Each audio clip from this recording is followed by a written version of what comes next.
All right, let's talk about some next steps for you as you're working to try to figure out what you're going to do with this information. First of all, take a look at your spending. This kind of routine maintenance and ongoing service category may not be easily identified in your budget, but take a look at the different types of services that you've been using over the last few months or even last year and look at what it's costing you.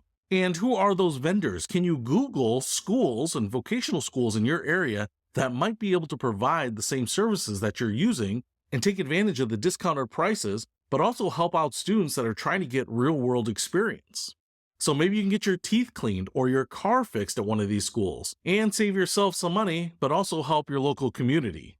And now, as I said in the disclaimer, I don't know what's available around you, so I don't know the quality or the amount of the offerings or the cost that they provide them at. So it's definitely important to take a look at their websites and Yelp reviews and get a good understanding of what they offer, when they offer it, and what other people's experiences are before you start using them.